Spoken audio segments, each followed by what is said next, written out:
Welcome to Uriah Heep, the Magician's Podcast.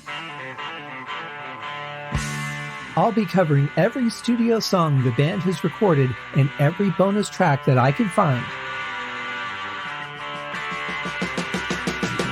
Each week we'll go over a new song from the beginning to where they are currently, and as they keep adding albums, I'll keep adding shows. Let the deep dive party begin. In the magic garden, some were singing, some were dancing. Hello and welcome to another episode of Uriah Heep, the Magician's Podcast. I am your host, Scott Haskin, and I am continuing this journey down the redive road. Today we are talking about the song Weep in Silence from the album High and Mighty, and this one was originally done with Dave White. Now, Dave, of course, you guys should be very familiar with him by now. He is Uriah Heep's director of social media. He has spread the word about pretty much every episode that I've put out. We covered the entire Live in 73 album together. And of course, he runs the websites for uriah-heep.com, the official Uriah Heep website, as well as mick-box.net, Mick's official site. And if you don't know who Mick is, then I got nothing to say. Really cool guy. We did a couple songs together, and then we did the Live in 73 album, which I will not be doing a redive into. I'm only doing the studio songs in this 10-episode season leading up to the episodes for the new album, Chaos and Colors. I hope that you guys are as excited about that as I am. I have not heard it yet. I have not heard even the single that was released because I want everything to be first reaction. So it's been kind of tough because I would really like to hear it. However, I thought about, well, I could just go ahead and record that episode, right? But wouldn't you know it, that is the one song that has two versions on the deluxe CD coming out in January on the 27th. So I can't cover it now because it has two versions and they'll be disconnected. The audio might sound different. It wouldn't match up. So I'm just going to stay strong and make the best episode I can once I have that CD in my hand. Now, when will the episodes start for season 30? I don't know. It's going to depend on what day I get the disc in my hands. If I get the disc before the 27th for some reason, then the 27th will be the first day. If I get it on the 27th, I don't know. I will probably release an episode on the 27th, but it will be obviously much later because the show starts at 1 a.m. on, Pacific time where I am. And I will not be getting the CD between midnight and 1 a.m. So if I do one, it's going to be a very late in the day episode. And then I'll do another one for the next day and just get right back on that schedule. So you know what? I should probably look and see what day of the month the 27th is because I have no idea. Oh, it's a Friday. So I would say most likely the episodes would start either one on Friday or one Monday the 23rd. Because I want to stick to the same schedule. That's when everyone expects the show to come out. So that would probably be the most likely date. So there is a possibility that you'll see one sometime on Friday the 27th. Most likely they will start on Monday the 23rd. Again, just depends on when I actually get the CD in my hands. They are usually pretty good about getting them to you on release day. However, I've gotten them a day early sometimes. I won't release it a day early because the album is not officially out. But that would be the earliest, would be the 27th. So anyway, we'll just see what happens. I won't know until the last minute. And of course, you guys will see in your podcast feed the episode show up. So keep an eye out for that around that time of the month. In the meantime, we're going to get into this one. Now, this from High and Mighty is a great song. Dave, I reached out to Dave and I said, hey, let me know what songs you'd want to cover on the show with me. And this was the first one he picked. I was getting close to doing High and Mighty, so we just started working out the schedule. It came on the show. It was great. Really love having him on the show. He's a fantastic guy. He does a lot of amazing work for Uriah Heep. He's going to be very busy putting together all the stuff for the new album if he's not already. So to give you guys a reminder of where we're at in the lineup for this song, here's what I have listed. On lead vocals, we have David Byron. On guitar, of course, we have Mick Box. On bass guitar, we have John Wetton. On drums, we have Lee Kerslake. And then we have Ken Hensley on keyboards. So, pretty solid lineup. It was a great album. And here is Weep in Silence.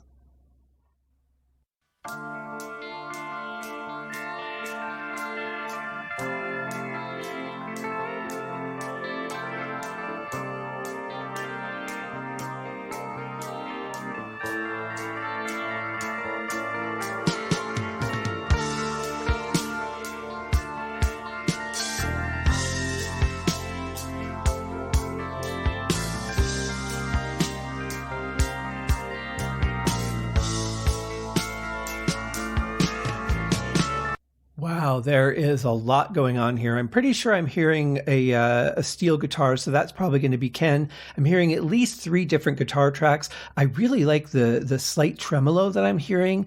I think there's just a tiny touch of flange in there, but I'm hearing a little ping pong in the panning with one of the guitars going back and forth through both ears, and then a couple of other guitar tracks. It's really beautifully layered. I really like the mood that's being set here.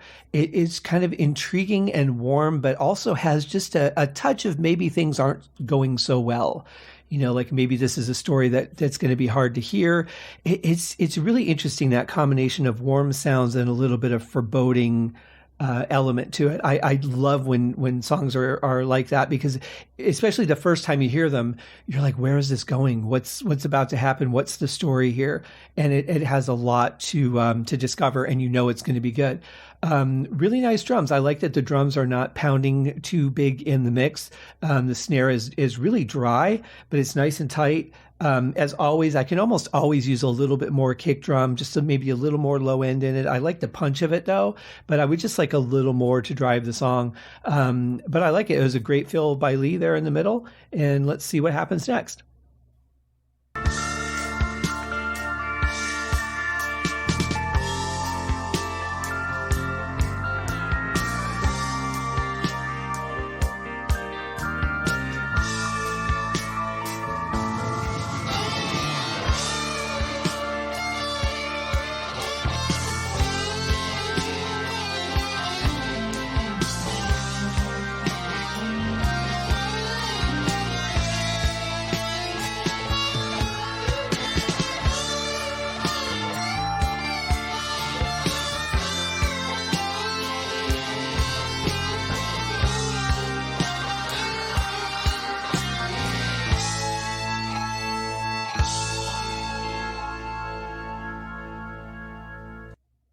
I love that transition into the solo. A lot of those other guitar tracks just kind of drop out, but you don't notice it because the guitar solo's coming in, you know, a little over the top of the music volume-wise, really is the focus of that point. But I happened to really try and pick out what was going in the background, and really most of those other guitars had dropped out. Now you're just down to drums, organ, and bass, and then that lead guitar solo.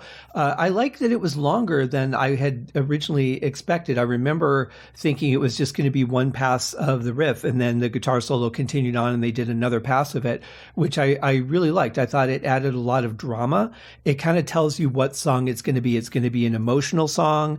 It's going to be a song that maybe has some conflict in it from the story perspective, but it's definitely something that's going to have feeling.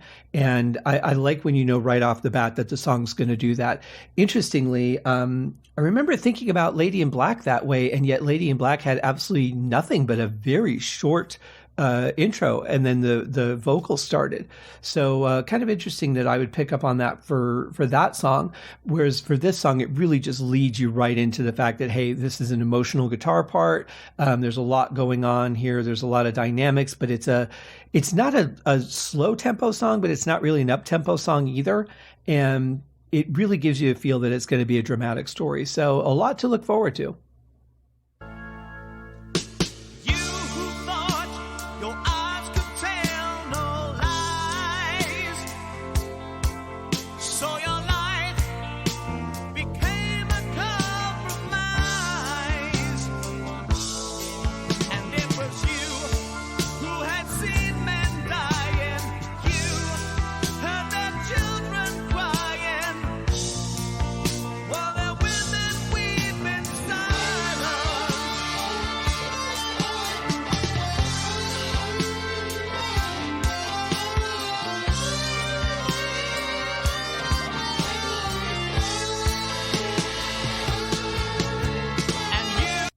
I really like that we're hearing a little more dynamically from John Wetton on bass. I think the fact that he's not singing the song as opposed to one way or another allows him to open up and fit in with the traditional bass playing within the structure of Uriah Heep, which is a lot more adventurous than we heard during the parts where he was singing. And again, it's totally understandable. It would be very difficult to be the kind of bass player that Uriah Heep normally has and covering vocals at the same time. So no blame there, just an observation. But I like that we're hearing a little bit more dynamically from him. I feel like, okay, he understands what's what's looked for in a bass player in Uriah Heep. Love the passion in the vocals. I love that passion carried right into the second guitar solo part here. Really nice. I always find it interesting when a band has like a verse that's only a couple of lines and then the pre-chorus or what would I guess be the chorus, because there really is no pre-chorus, even though it felt like one, actually is longer than the verse, but I like it. I like the change in pitch. I like the change in key. It really adds just so much to the way that a song feels. You could change the notes. You could be playing on, a G and go to B or C, and you're going to feel a change. But there's just something bigger here. I think when the whole thing shifts the way that it did, it just feels more dramatic than a note change within a key. And I really like it. It's a great song. It's got that passion, and it's really delivering on what the expectation was set at the beginning, which is the greatest payoff.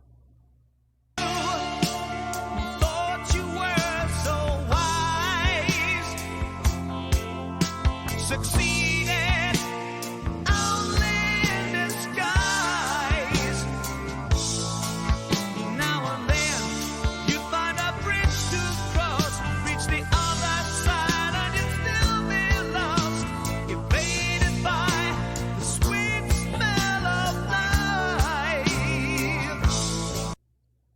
Yeah, that was a nice bit of vocal doubling in one little part there. And then that bass was playing at a faster tempo than the rest of the song, but that was a nice build-up. I don't think I noticed that before. That was a nice build-up, though. The bass is not really up front in the mix, and especially when it's playing those lower notes, it gets buried a little bit with the drums. But I really like that. That was a nice touch, and then it just drops right back down into the rest of the way that the song feels. So that was really good. I dug that, but I'm really digging the vocals here. I feel a lot of passion. I think that this is the kind of stuff that you look for in a band like Uriah Heep. And honestly, I don't know why, but I really feel like this song would have fit well on Salisbury too. I'm not sure why I think that, but that's what's coming into my mind. So, yay for that. And the people that you try to show the way never believe you. So it's really interesting that, for one, I love this part. I think it's a great change. For some reason, I've always felt like the energy drops a little bit here. I don't know exactly why, because the tempo hasn't changed. The vocals aren't really any less passionate, but for some reason, I feel like there's just a little bit of a drop in the energy of the song here. Could be the beat too. I mean, it could be something as simple as that, just the way that it's played that I'm not connecting with. But in any case, the vocals are really good here. But I always found it weird too that we have that one bit of second vocal track from the lead vocal, but it's like way back in the right ear only. And then when the backing vocals come in, they're like in the center and slightly to the right and left, so they're more full. I always thought that was a little weird. It just seems like an odd choice to just put it way back in the right ear. If it had moved from, right to left, or if it was in both the left and the right and way back, that would be okay. But for some reason, it's just like, why is there one little voice way back in my right ear? That feels really weird. So that's something I've always thought was interesting about this song. The people that you try to show the way never believe you. And the people that you try to show the way never believe you. And the people that you try to show the way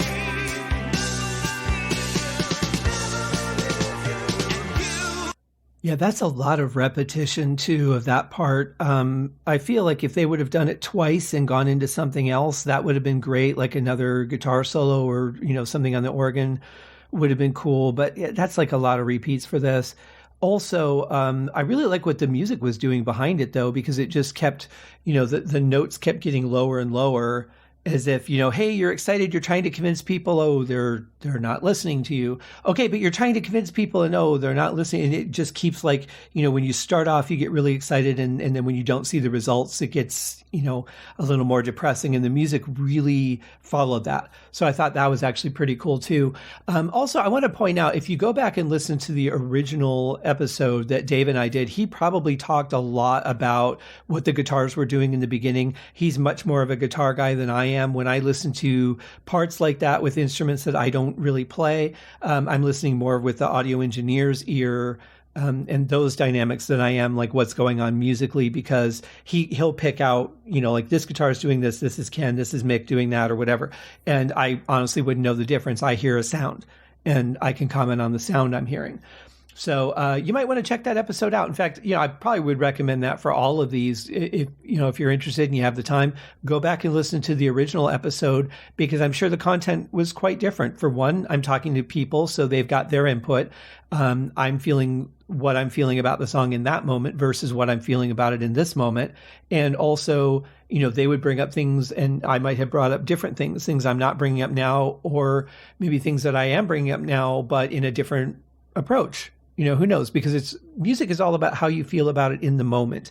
Even the stuff that you're nostalgic with. Like, I could listen to Poet's Justice, which is one of my all-time favorite Uriah Heep songs, and every day that I listen to it, I could feel something completely different. Or I could listen to it and then listen to it 20 minutes later and feel something completely different about it. So that's one of the things I love about art, is it's not whether you enjoy the piece of art, it's what you feel and experience when you experience it in any given moment, even if you've already experienced it before.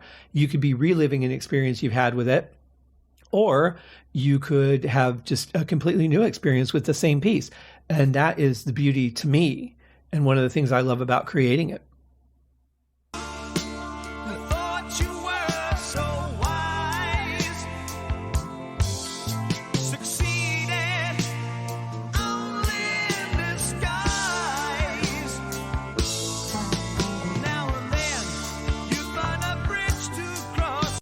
Okay, this is a little bit weird, and I didn't notice this before, but there's a couple notes in here on the bass that make it sound like John's playing a fretless bass, and it's a really nice part. So I'm going to go back, and I'm going to start with that.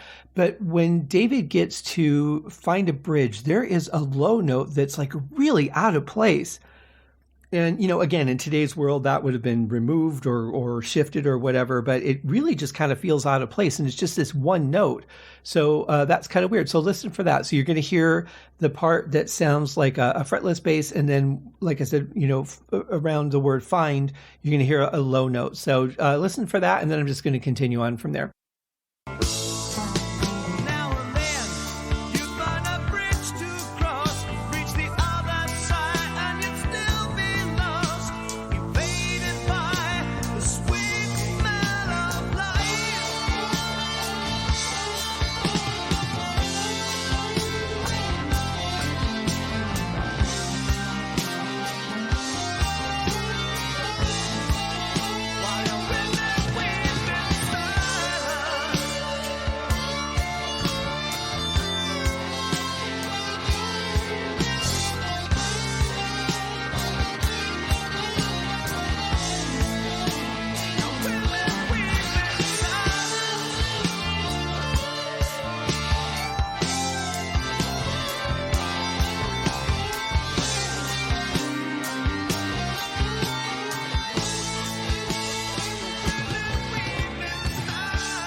Yeah, this is another one I really wish I could just kind of follow where the music was going until they stopped recording, because I'm sure there's some good stuff after this.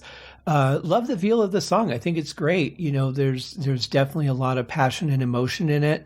I feel connected to it from an emotional musical standpoint. You can tell the vocals have a good story to tell. and that the vocals are real passionate. I mean, what's not to like about this song?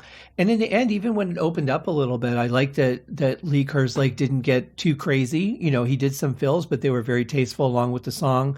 Mick was playing, as always, well within the context of the song, but still giving us a lot to enjoy, really taking over the emotion of the vocals.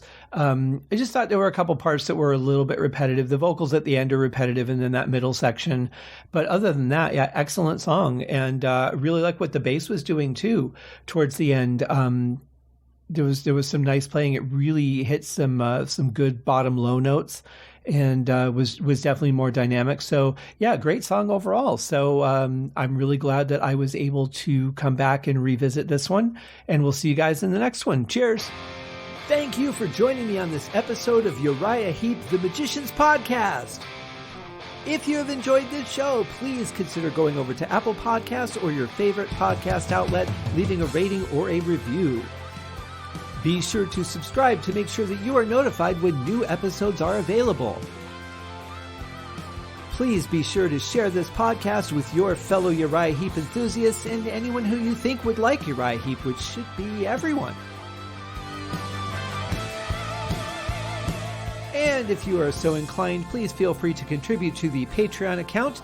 And if you are not a Patreon subscriber, you can also pay through the PayPal link on the website listed in the show links below. I would also like to thank Uriah Heep for their very generous support of the show, and thank you guys for listening. We'll see you in the next episode. Happy days!